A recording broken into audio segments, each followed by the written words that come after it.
أصحابي كالنجوم فبأيهم اقتديتم اهتديتم أو كما قال النبي صلی اللہ تعالی علیہ وسلم۔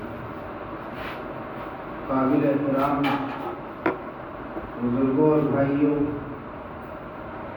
اور پسی پردہ بیٹھی ہوئی ہماری ماؤں میں، اللہ رب العزت والجلال کے یہاں نجات کے لیے دو باتیں شرط ہیں، ایک صحیح عقیدہ، دوسرے صحیح عمل۔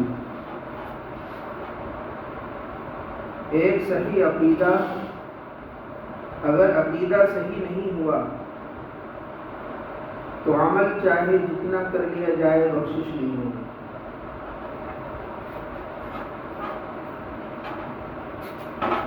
عقیدہ اصل ہے، عمل اس کے بعد ہے۔ عقیدے کا تعلق ایمان سے ہے، اللہ کے بارے میں، اللہ کے رسولوں کے بارے میں، کتابوں کے بارے میں، فرشتوں کے بارے میں، جنت اور دوزخ کے بارے میں، صحابہ اکرام رضوان اللہ علیہم اجمعین کے بارے میں۔ اگر ہمارے عقیدے میں جھول ہوا، خرابی ہوئی تو ہماری اللہ کے یہاں پکڑ ہوگی اور عمل قابل قبول نہیں ہوگا۔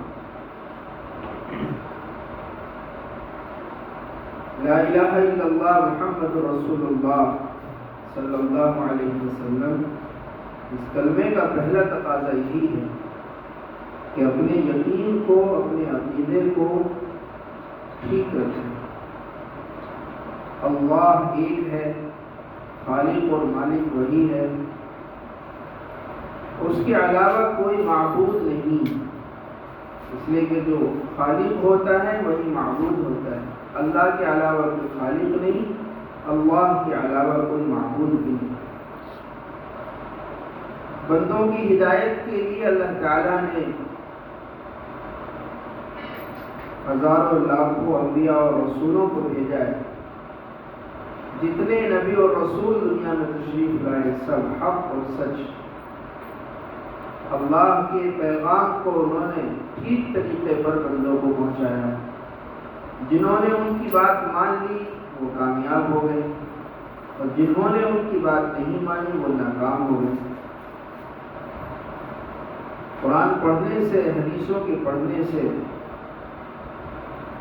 اور دنیا کی تاریخ پڑھنے سے یہی پتہ چلتا ہے،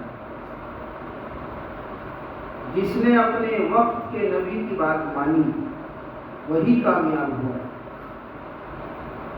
اور جس نے اپنے وقت کے نبی کی بات کو نہیں مانا، چاہے وہ کتنا ہی بڑا مالدار ہو، عہدیدار ہو،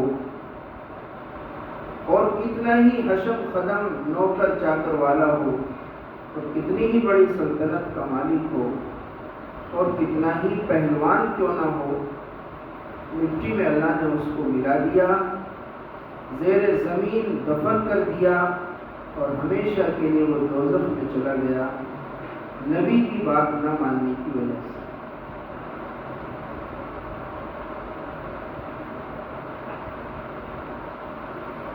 آسمان سے جتنی بھی کتابیں اللہ تعالیٰ نے نازل فرمائی ہیں وہ ساری کتابیں حق اور سچ ہیں۔ انہی کتابوں میں ایک کتاب، آخری کتاب قرآن ہے، جس کے 30 پارے ہیں۔ یہ حق ہے، سچ ہے۔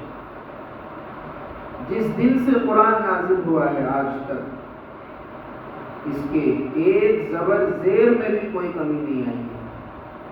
ایک آیت اور ایک سورت میں کمی آنا تو بہت دور کی بات ہے۔ اللہ نے قیامت تک کے لیے اس کی حفاظت کا ذمہ لیا ہے۔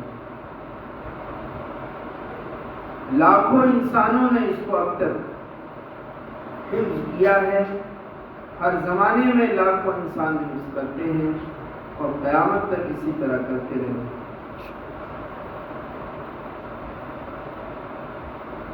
قرآن نے ہمیں جو عقیدہ دیا ہے وہی عقیدہ ٹھیک ہے. اس کے علاوہ اگر ہمارا کوئی اور عقیدہ ہوگا،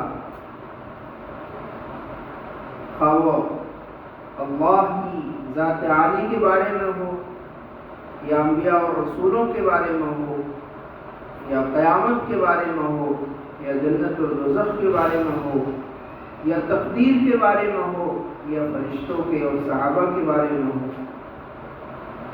جو عقیدہ ہمیں قرآن نے پیش کیا ہے بس وہی حرف آخر ہے.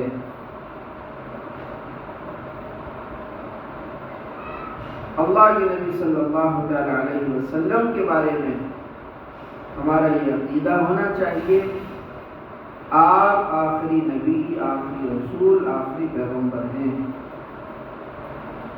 آپ کی وفات کے بعد اب تک 1450 سال گزر گئے، نہ اب تک کوئی نبی اور رسول آیا اور نہ قیامت تک کوئی نبی اور رسول آئے گا.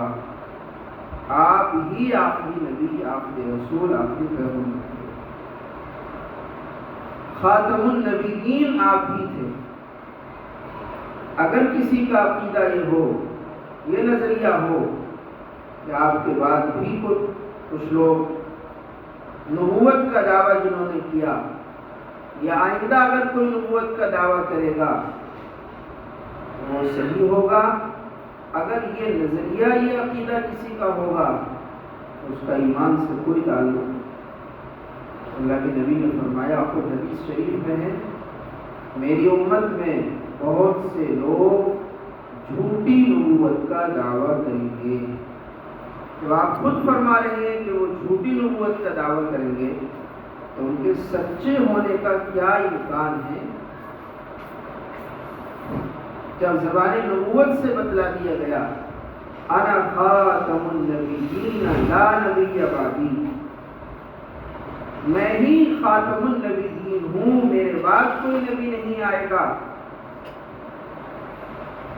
تو پھر اب کوئی بھی نبوت کا دعویٰ کرے وہ کذاب ہے، جھوٹا ہے. جو اس کی بات مانے گا وہ جہنم میں جائے، جو اس کو نبی مانے گا وہ جہنم میں جائے. ایک واقعہ آپ صلی اللہ تعالی علیہ وسلم کی وفات کے کچھ ہی دن کے بعد پیش آیا. مسیلمہ کذاب نے جھوٹی نبوت کا دعویٰ کیا. ادھر ایک صحابی ام عمارہ کے بیٹے، ان کو مسیلمہ کذاب نے گرفتار کرایا اور ان سے پوچھا، بتاؤ مجھے نبی مانتے ہو یا نہیں مانتے؟ تو ام عمارہ کے بیٹے نے کہا کہ تو نبی نہیں، جھوٹا ہے. آخری نبی تو جناب رسول اللہ صلی اللہ علیہ وسلم تھے، وہ دنیا سے پردہ فرما.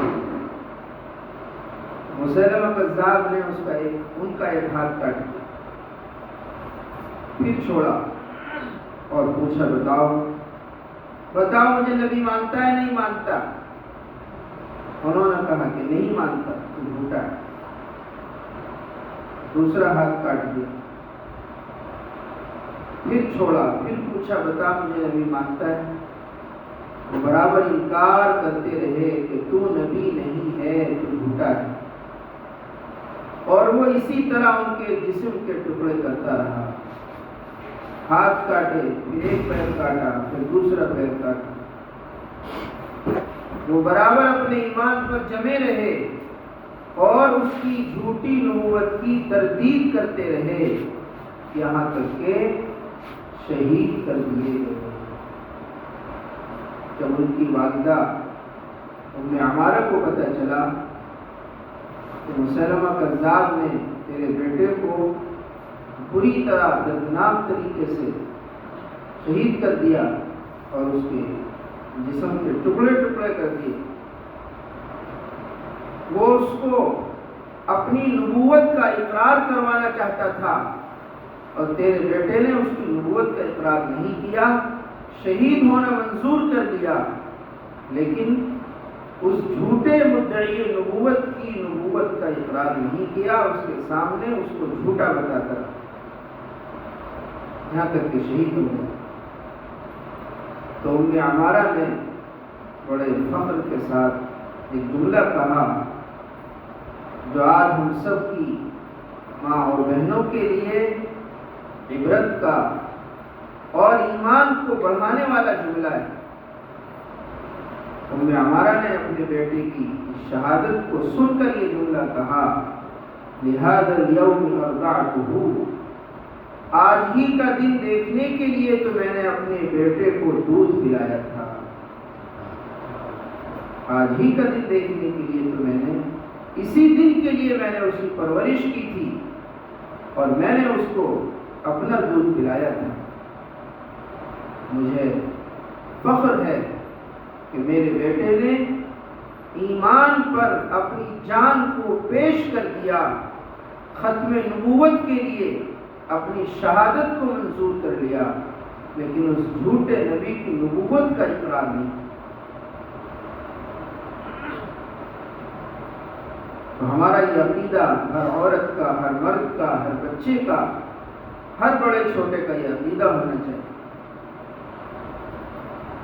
ہمارا یہ عقیدہ ہے، قرآن سے حدیث سے یہ بات ثابت ہے کہ اللہ تعالیٰ نے اپنے نبی جناب رسول اللہ صلی اللہ علیہ وسلم کے لیے ایک جماعت کو منتخب فرمایا جن کو صحابہ کرام رضوان اللہ علیہم اجمعین کہتے ہیں، اور یہ تمام کے تمام صحابہ حق پر تھے۔ تمام کے تمام صحابہ معیار حق ہیں۔ صحابی کسے کہتے ہیں؟ جس نے ایمان کی حالت میں جناب رسول اللہ صلی اللہ علیہ وسلم سے ملاقات کی، زیارت کی، اور ایمان ہی کی حالت میں ان کی وفات ہوئی، ان کو صحابی کہتے ہیں۔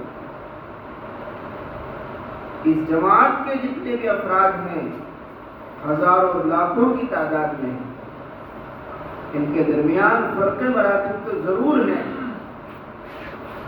کچھ وہ صحابی ہیں جو قدیم الاسلام کہلاتے ہیں، جن کی قربانیاں دین اسلام کے لیے سب سے زیادہ ہیں۔ ظاہر ہے کہ ان کا مقام دیگر صحابہ سے بڑھا ہوا ہے۔ کچھ وہ صحابہ ہیں جن کو جناب رسول اللہ صلی اللہ علیہ وسلم نے جنت کی بشارت دی ہے۔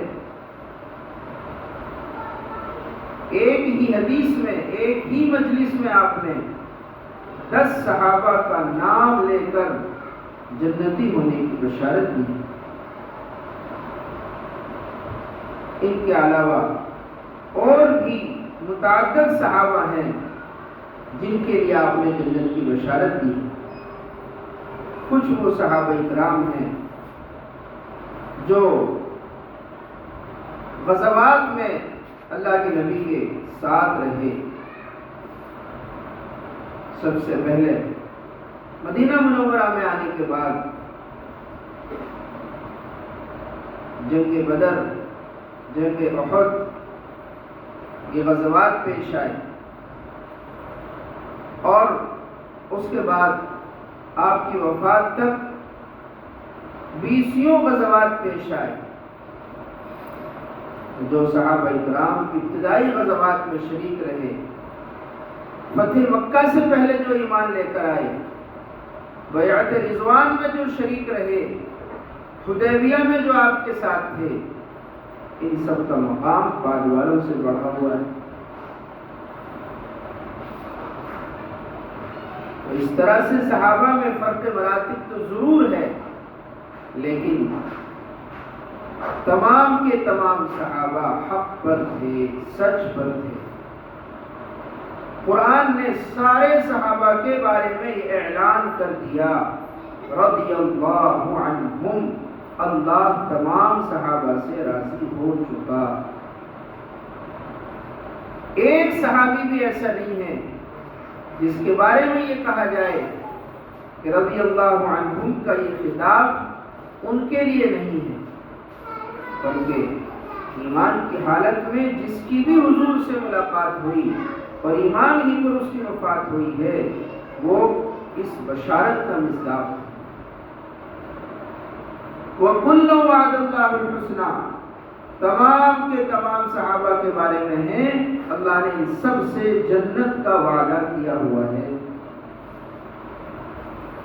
قرآن نے صحابہ کے بارے میں ایسے ایسے بشارت آمیز کلمات نازل فرمائے ہیں جن کو سن کر اندازہ ہوتا ہے پڑھ کر کہ کیسی مقدس ترین جماعت تھی جن کو جناب رسول اللہ صلی اللہ علیہ وسلم کے دست حق پرست پر بیعت کا موقع ملا، آپ کے اوپر ایمان لانے کا، آپ کی زیارت کرنے کا، آپ کی اطاعت کرنے کا اللہ کی طرف سے جن کو موقع دیا گیا، یہ کیف متفق نہیں ہے۔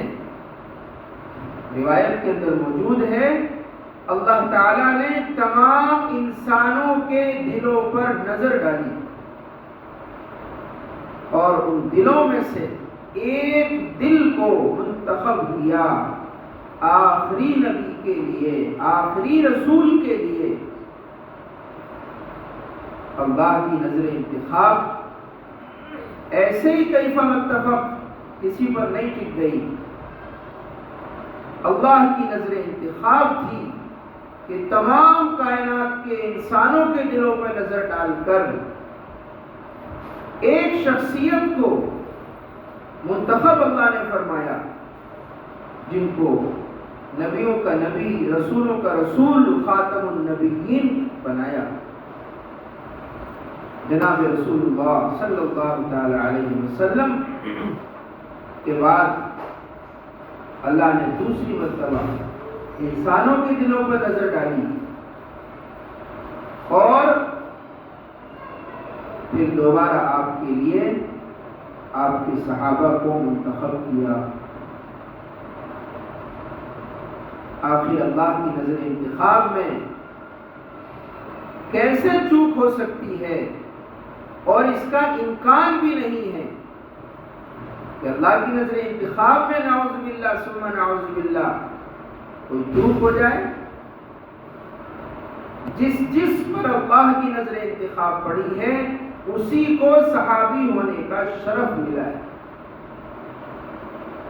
بہت سے لوگ ایسے بھی تھے جو حضور کے زمانے میں ایمان تو لے آئے تھے لیکن آپ کی زیارت نہیں کر سکے، جیسے مثال کے طور پر اویس قرنی رحمت اللہ علیہ، آپ کے زمانے میں، آپ کی زندگی میں ایمان لے آئے تھے لیکن اللہ کی طرف سے صحابی ہونے کے لیے ان کا انتخاب نہیں ہوا تھا، موقع نہیں ملا ان کو آپ کی خدمت میں حاضری کا، والدہ کی خدمت کی وجہ سے، یا ہو سکتا ہے اور دوسرے عوارض رہے۔ ہمارا یہ عقیدہ ہے قیامت تک کوئی کتنا ہی بڑا اللہ کا ولی، قطب، ابدال، شیخ، کوئی کتنا ہی بڑا دنیا میں پیدا ہو جائے اور اس کے ہاتھ سے چاہے ہزاروں لاکھوں لوگ ایمان میں داخل ہو جائیں، لیکن جناب رسول اللہ صلی اللہ تعالی علیہ وسلم کے ایک سب سے چھوٹے صحابی کے درجے تک پہنچنا تو بہت دور کی بات ہے۔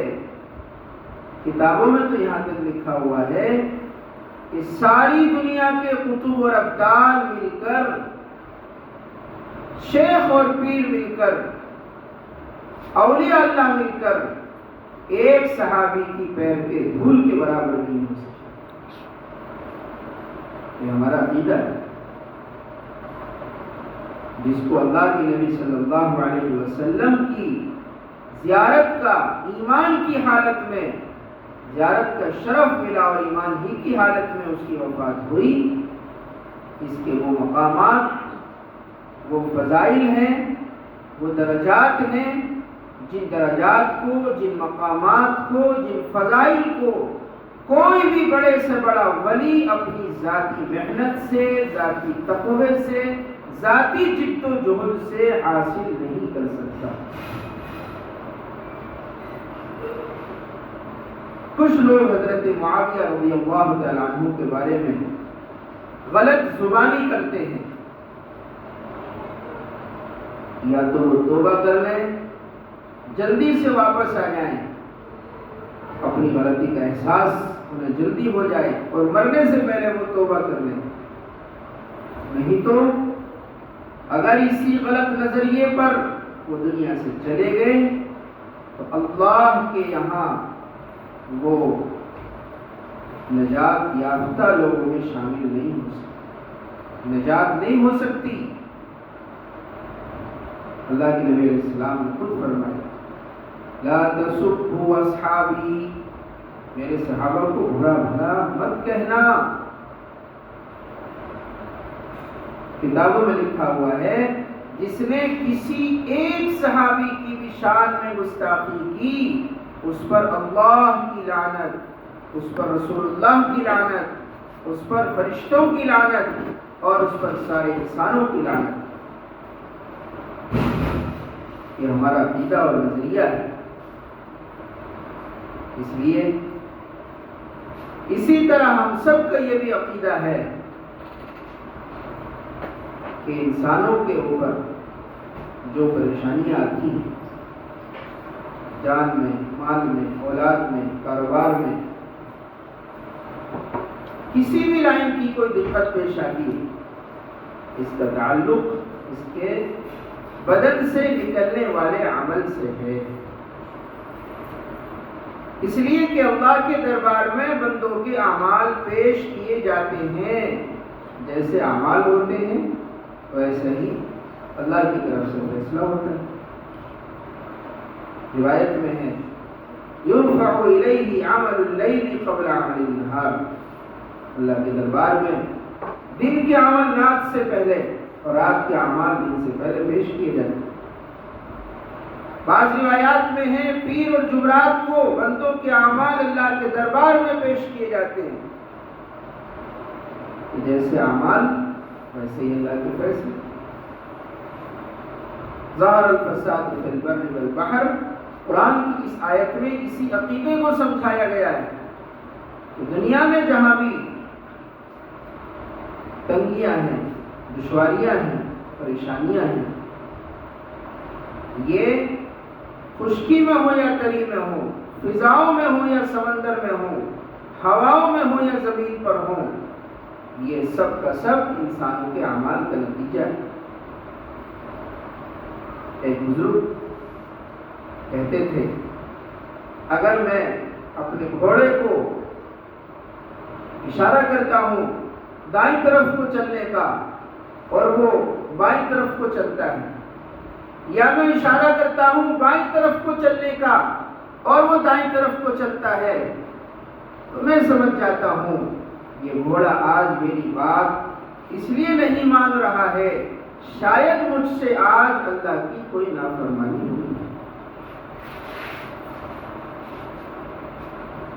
جو بھی حالات آتے ہیں یہ اللہ کی طرف سے آتے ہیں اور سبب ہمارے اعمال ہیں۔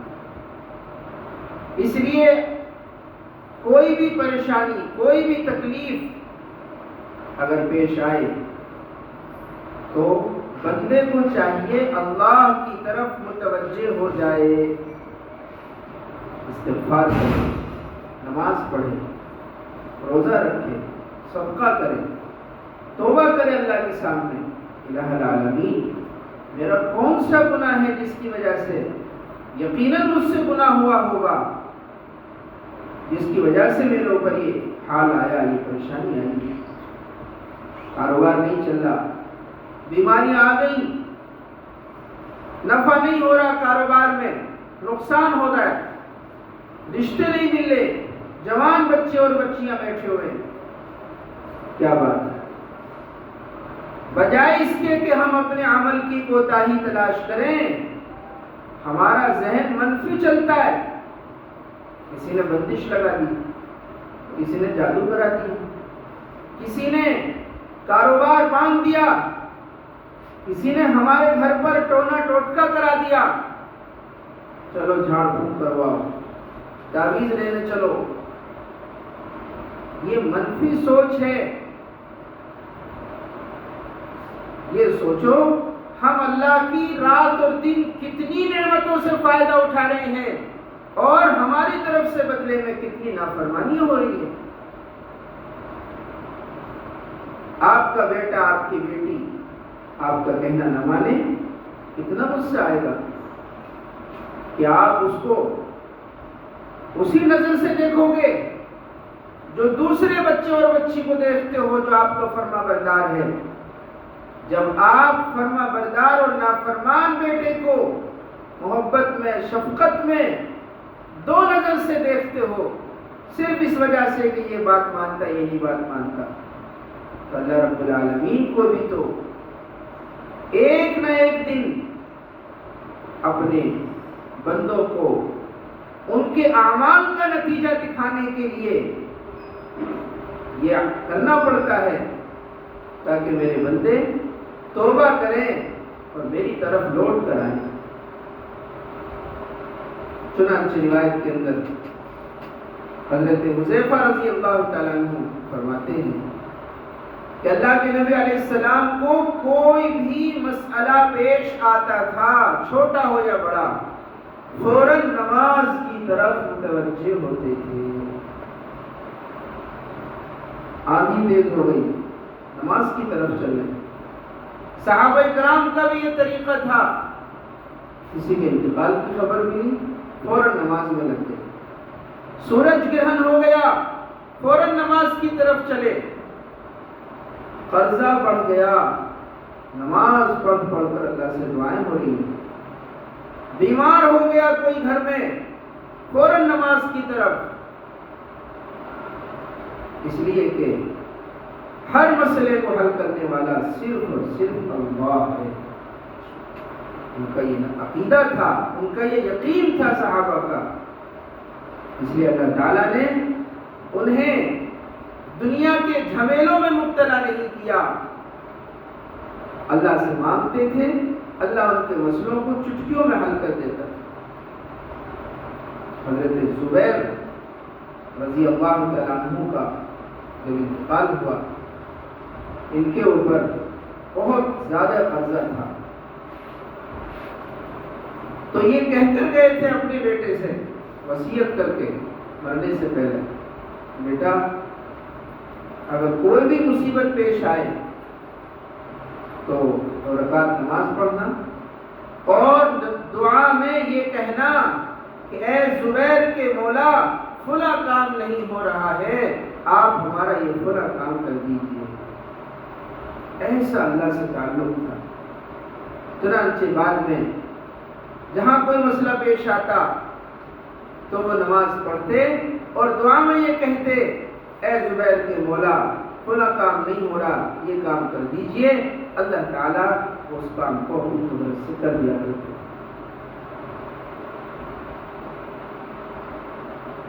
یہ ہے صحیح بات، حالات میں اللہ کی طرف متوجہ ہو جاؤ۔ سوچو تو صحیح، جس گھر میں نماز نہیں پڑھی جائے گی، جس گھر میں نماز میں کوتاہی کی جائے گی، فجر کی نماز گئی، سونے کی نظر، ظہر کی نماز گئی، عصر کی نماز گئی، گھریلو کام کاج کی نظر یا کاروبار کی وجہ سے بازاری لوگوں کی نماز چلی جاتی ہے، مغرب کی نماز اور عشاء کی نماز گئی، سستی اور غفلت کی وجہ سے یا دوستوں کے ساتھ اٹھنے بیٹھنے کی وجہ سے 5 نمازیں روزانہ چھوٹ رہی ہیں۔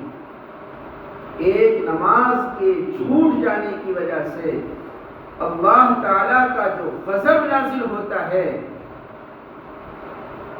اگر اللہ تعالیٰ دنیا میں اپنے غضب کو ظاہر فرماتے تو ایک نماز کے چھوڑ دینے پر اتنا غضب نازل ہوتا کہ یہ ساری دنیا ایک نماز کے چھوڑ دینے کی وجہ سے ظاہر ہونے والے غضب میں تباہ و برباد ہو جاتا۔ اللہ کتنا حلیم ہے، کتنا بردبار ہے، کیسی صفت حلم ہے کہ اللہ تعالیٰ اپنے بندوں کو جلدی نہیں پکڑتے، توبہ کی توفیق اور مہلت دیتے ہیں اور انتظار کرتے ہیں۔ میرا یہ بندہ یہ بندی آج نماز نہیں پڑھ رہا ہے، ہو سکتا ہے کل توبہ کرے، ہو سکتا ہے پرسوں توبہ کرے، ہو سکتا ہے 2-4 دن کے بعد توبہ کر لے۔ ہماری راتیں ہمارے دن کہاں گزر رہے ہیں؟ موبائل میں ہمارا وقت گزر رہا ہے، ایک دوسرے کی غیبتوں میں، بہتان میں، برائیوں میں ہمارا وقت گزر رہا ہے، کھانے اور پینے میں ہمارا دل لگ رہا ہے، کپڑوں اور مارکیٹ کے کاموں میں ہمارا دل لگتا ہے۔ جہاں نماز کا وقت آیا، مصلی بچھانے کے وقت آیا، بس بڑا دل پر بوجھ پڑتا ہے، 4 رکعت نماز پڑھنا بھاری ہو جاتا ہے۔ یاد رکھو، دل میں ایمان کمزور ہے یا طاقتور ہے، اس کا اندازہ آپ کی نماز بتائے گی۔ نماز میں اگر دل لگ رہا ہے تو آپ کے دل میں اللہ کی خوف بھی ہے، اللہ کی محبت بھی ہے۔ اور اگر دل میں نماز میں دل نہیں لگ رہا، نماز بھاری پڑ رہی ہے، پڑھنے کو جی نہیں چاہتا، بڑی مشکل سے نماز پڑھی جاتی ہے وقت بے وقت، ایمان بہت کمزور ہو چکا ہے۔ اللہ کے نبی علیہ السلام نے فرمایا، فجر کی نماز اور عشاء کی نماز منافق پر سب سے زیادہ بھاری ہے۔ فجر اور عشاء منافق پر سب سے زیادہ بھاری ہے۔ اب ہم دیکھ لیں ہماری فجر اور عشاء کا کیا حال ہے۔ پورا سال گزر جاتا ہے، مہینوں گزر جاتے ہیں، فجر کی نماز وقت پر پڑھے ہوئے، کسی نے اٹھا دیا تو بڑی مشکل سے اٹھ کر نماز پڑھ لی۔ یہی حال مردوں کا ہے، یہی حال عورتوں کا۔ 7 سال کے بچے کو نماز کا حکم دیا جا رہا ہے، ابھی نماز فرض کب ہو رہی ہے؟ 7 سال کے بعد 15 سال میں نماز فرض ہونی ہے، اور حکم 7 سال پہلے ہی دیا جا رہا ہے۔ نماز کی عظمت، اس کی اہمیت ہے، تبھی تو یہ حکم دیا جا رہا ہے،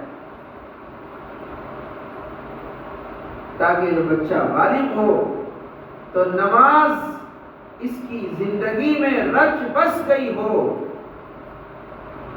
اور اس کے دل میں نماز کی ایسی عظمت، ایسی اہمیت پیدا ہو گئی ہو کہ بالغ ہونے کے بعد اس کو ٹوکنا نہ پڑے، کہنا نہ پڑے، بلکہ یہ سارے کاموں میں سب سے مقدم نماز کو سمجھے۔ گھر میں ہے، سفر میں ہے، کاروبار میں ہے، دکان میں ہے، بازار میں ہے، رشتہ داری میں ہے، دوستوں میں ہے، کہیں بھی ہے، جہاں اس کے کان میں اذان کی آواز پڑی، بس فوراً ساری چیزوں کو چھوڑی، مسجد کی طرف رخ کر دیا۔ یہ بات پیدا کرنے کے لیے 7 سال پہلے سے نماز کا حکم دیا جا رہا ہے۔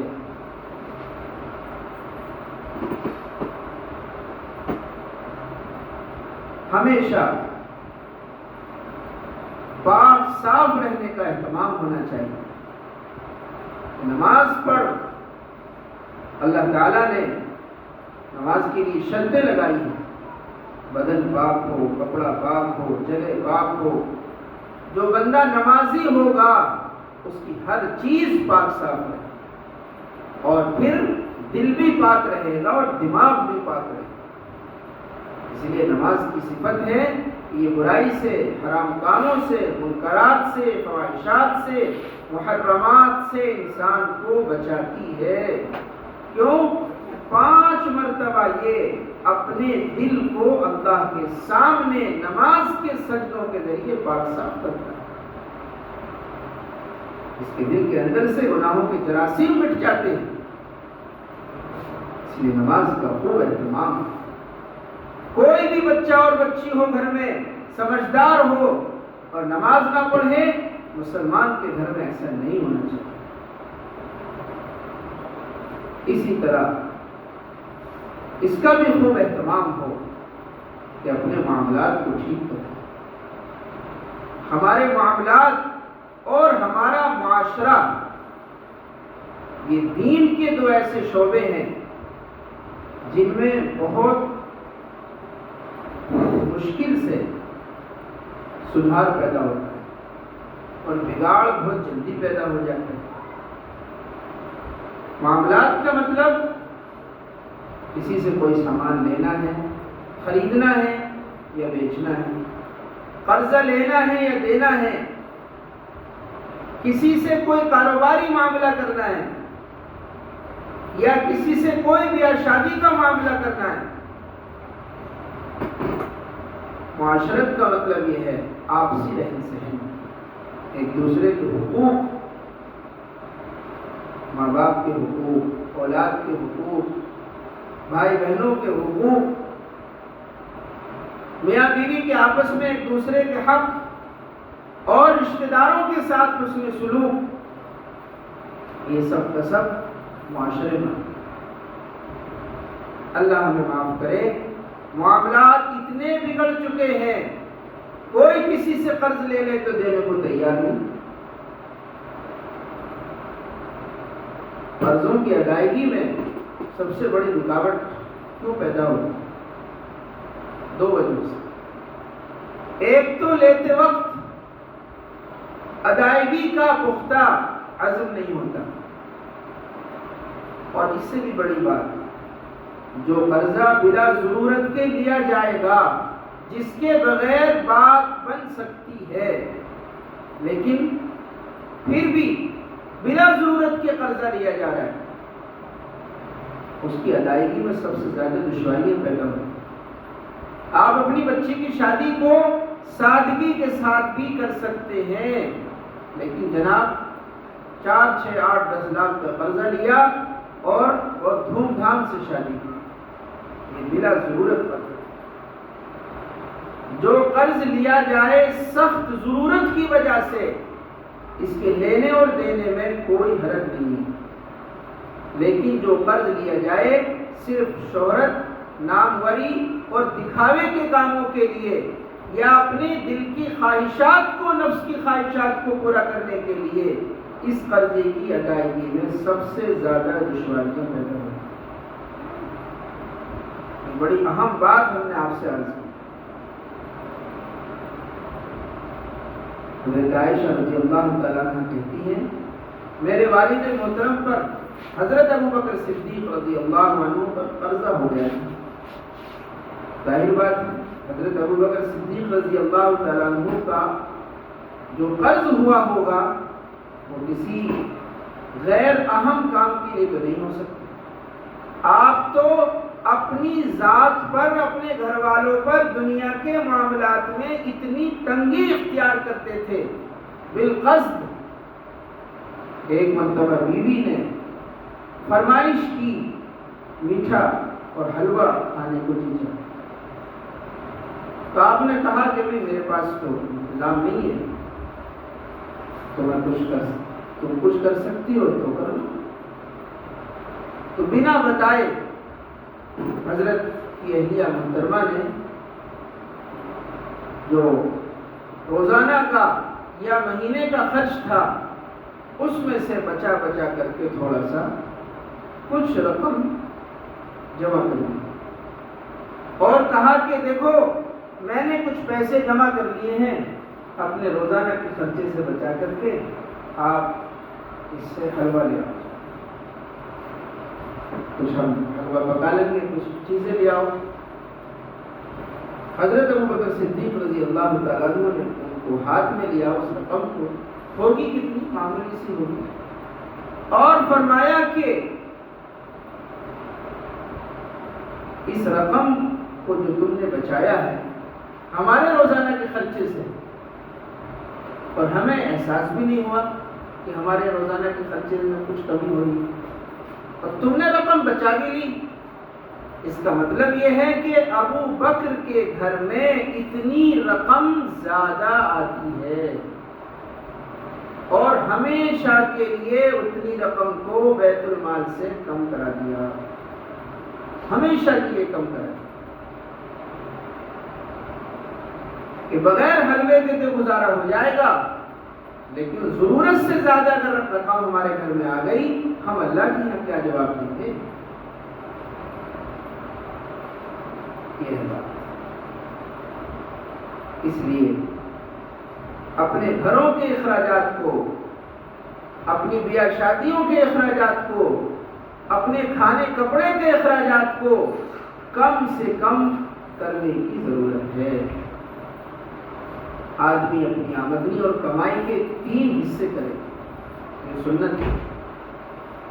ایک حصہ اپنی کمائی کا وہ خیر کے کاموں کے لیے الگ کر دے، جس میں سے اس کو زکوٰۃ بھی دینی ہے، صدقہ خیرات بھی کرنا ہے، اور بھی بہت سے خیر کے کام آتے رہتے ہیں، ان میں خرچ کرنا ہے۔ حج کا موقع آئے گا، عمرے کا موقع آئے گا، اور بھی دین سیکھنے کے لیے یا دین سکھانے کے لیے کہیں سفر کرنے کی ضرورت پڑ سکتی ہے۔ الغرض جتنے بھی خیر کے کام ہیں ان سب کے لیے وہ اپنی کمائی کا ایک حصہ نکالتے ہیں، 3 حصے میں سے ایک حصہ، اور ایک حصہ اپنے لیے، اپنے گھر والوں کے لیے وہ الگ کر لے، روزانہ کے کھانے خرچے بھی، اسی میں مہمان بھی، اور ایک حصہ وہ واپس اپنے کاروبار کو لگائے۔ پرانا مال جب مال ختم ہو جائے گا تو نیا خریدا جائے گا، اسی میں لگائے۔ یہ 3 حصے اپنے کاروبار کے، اپنی کمائی کے کرنے سے کتنی برکت ہوگی، آپ ایک واقعے سے اس کا اندازہ لگائیں۔ ایک صحابی نے بادل میں سے آواز سنی جنگل میں کہ بھئی فلاں کے باغ کو پانی دے دو، نام لے کر کہا گیا فلاں کے باغ کو پانی دے دو۔ آواز کہاں سے آ رہی ہے؟ بادلوں میں سے آ رہی ہے۔ اب یہ سننے والے جو تھے کہ وہاں پہنچے، جس کے نام لے کر کے کہا گیا تھا، دیکھا تو جن کا نام لے کر کہا گیا تھا وہ وہی تھے۔ تو جب ان سے پوچھا گیا کہ بھی تمہارا نام ہم نے بادلوں سے سنا ہے کہ تمہارے کھیت میں پانی دیا جائے، آخر کیا وجہ ہے؟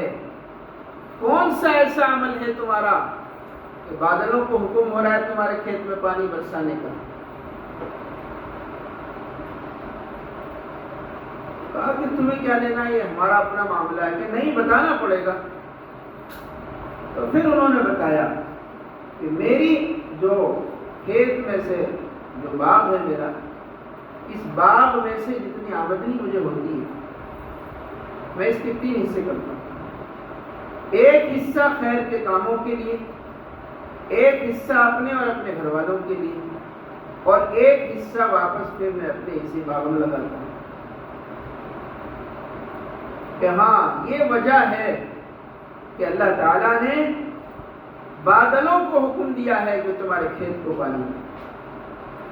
جس کی آمدنی اس طریقے سے خرچ ہوگی، بتاؤ کیوں نہیں برکت ہوگی؟ ہماری آمدنی کہاں خرچ ہو رہی ہے؟ کپڑوں پر، کھانے پینے پر، مکان دکان پر، گاڑیوں پر، اور دنیا بھر کے اپنے رسم و رواج کو پورا کرنے میں۔ کتنے ہمارے رشتہ داروں میں غریب ہیں، ان کی جوان بچیاں بیٹھی ہوئی، ان کو ہم نہیں پوچھتے۔ کتنی ہماری بہنیں ہیں اور بھائی ہیں، رشتہ دار ہیں، پڑوسی ہیں، قرضے کے بوجھ میں ڈوبے ہوئے ہیں۔ اگر ہم اپنے مال کی زکوٰۃ وقت پر نکال دیا کریں، ان کے قرضے بھی ادا ہو جائیں اور ہماری زکوٰۃ بھی ادا ہو جائے۔ بہرحال اپنے معاملات کو اور اپنی معاشرت کو بہت زیادہ ٹھیک کرنے کی ضرورت ہے۔ معاشرت میں سب سے بڑی بات ہے رشتہ داروں کے ساتھ اچھا سلوک۔ مسلمانوں کے گھروں میں سے اکثر گھروں کا حال یہ ہے جن میں لڑائیاں ہیں، ددھیال والوں سے، ننیال والوں سے، سسرال والوں سے، کہیں نہ کہیں آپس میں رنجش ہے۔ سال ہاں سال گزر جاتے ہیں آپس میں بات چیت کیے ہوئے، آنے جانے مرنے جینے ختم ہیں۔ رشتے ناتوں کا توڑ دینا کوئی آسان چیز نہیں۔ حضرت عبداللہ ابن مسعود رضی اللہ تعالیٰ عنہ نے نماز فجر کے بعد ایک دن کہا کہ بھائی دیکھو، ہمارے کمرے میں، ہماری مجلس میں اگر کوئی آدمی ایسا ہو جس سے اپنے کسی رشتہ دار سے ناراضگی ہے تو وہ اٹھ کر باہر چلا جائے، اٹھ کر باہر چلا جائے یہاں سے۔ کیوں؟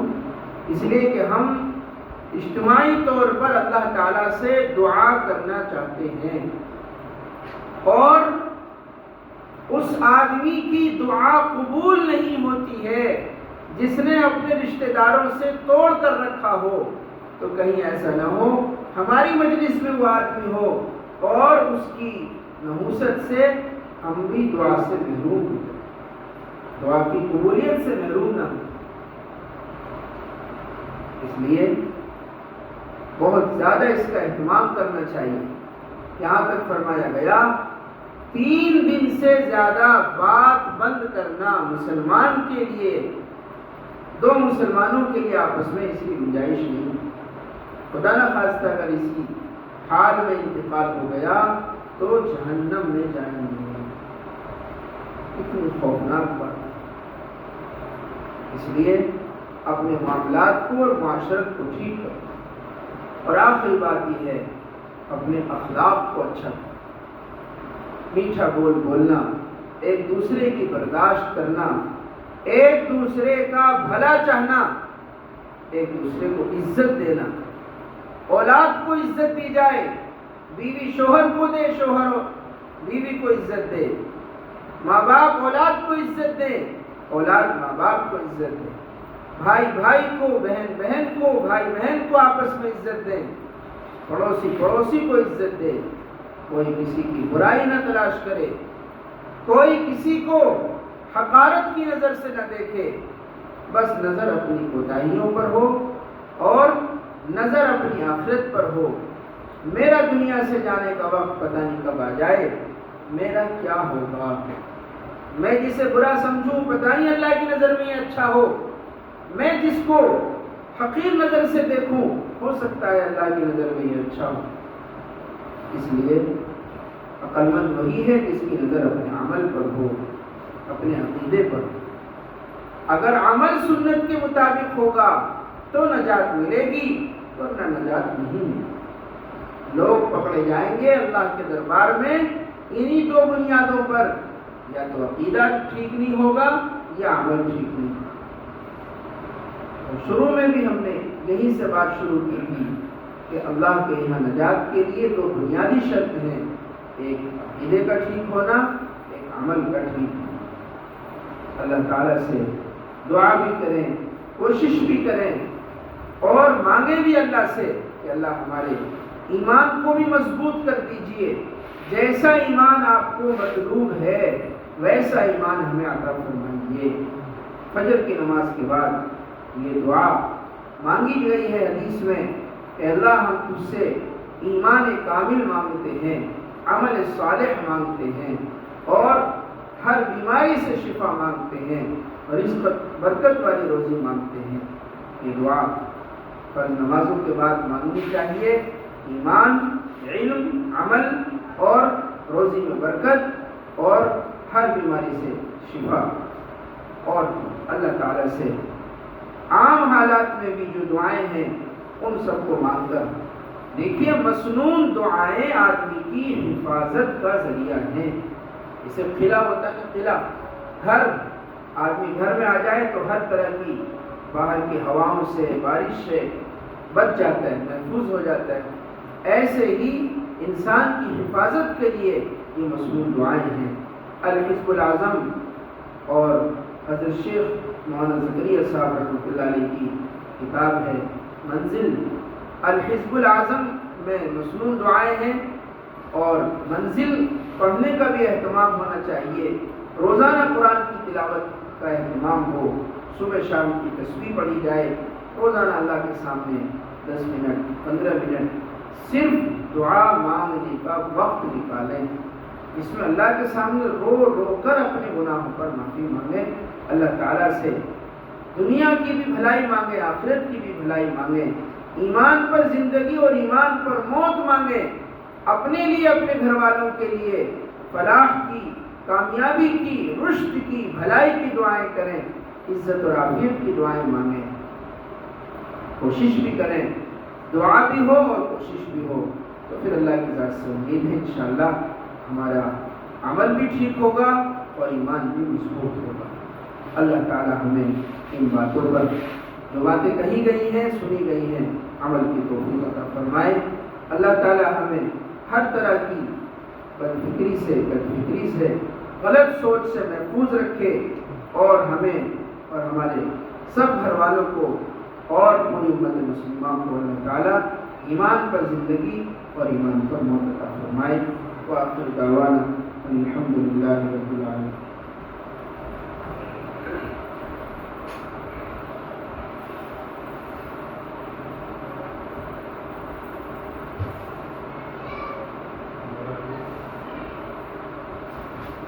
دعا کریں۔ اللهم صل على سيدنا مولانا محمد كما صليت على ابراہیم وعلى آل ابراہیم انك حمید مجید۔ اے اللہ ہم سب کے گناہوں کو معاف فرما، ہماری نیکیوں کو قبول فرما، جو کہا گیا ہے، سنا گیا ہے، اس پر عمل کرنا آسان فرما، ہمیں صحیح عقیدہ اور صحیح عمل پر استقامت عطا فرما، عقیدے کی خرابی سے، ایمان کی کمزوری سے، عمل کے بگاڑ سے ہماری حفاظت فرما۔ الہ العالمین ہمارے تمام ناقص کاموں کو مکمل فرما، بگڑے ہوئے کاموں کو درست فرما۔ اے اللہ وہ ایمان عطا فرما جسے آپ کے ایمان کہتے ہیں، اے اللہ وہ تقوی عطا فرما جو آپ کو پسند ہے، اے اللہ اتباع سنت پر عمل کی توفیق عطا فرما، اے اللہ ہمارے آپس میں اتفاق اور اتحاد پیدا فرما، ہمارے دلوں کی رنجشوں کو دور فرما، دلوں میں نرمی پیدا فرما۔ الہ العالمین ہمیں معاف کرنے والا بنا، الہ العالمین آپس میں میل جول ہمارے اندر پیدا فرما، الہ العالمین برکت پیدا فرما، برکت والی روزی عطا فرما، عافیت اور چین سکون عطا فرما۔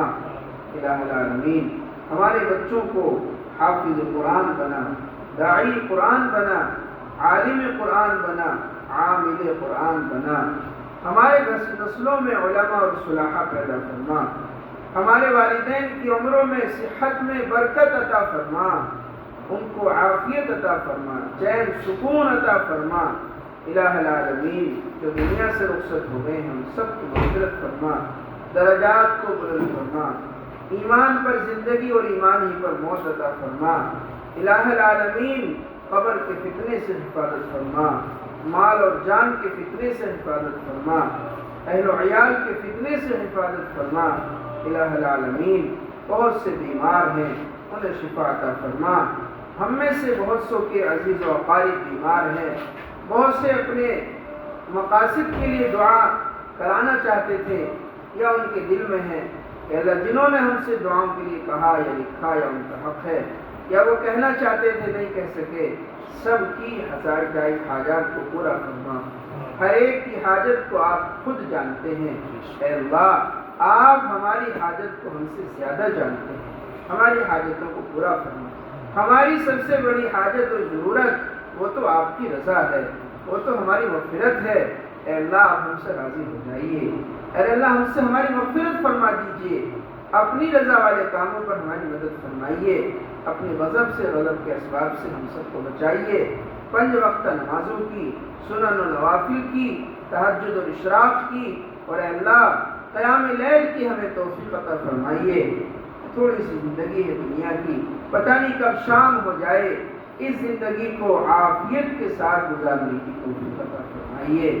الہ العالمین، پیارے نبی صلی اللہ علیہ وسلم نے جتنی خیر کی باتیں آپ سے مانگی ہمیں بھی عطا فرمائیے، جن شرور و فتن سے پناہ چاہی ہمیں ان سب سے محفوظ فرمائیے، ہماری ان تمام دعاؤں کو اپنے نبی جناب رسول اللہ صلی اللہ علیہ وسلم کے صدقہ فعل میں محض فضل و کرم سے قبول فرمائیے۔ وصلی اللہ علی نبی کریم والحمد للہ رب العالمین۔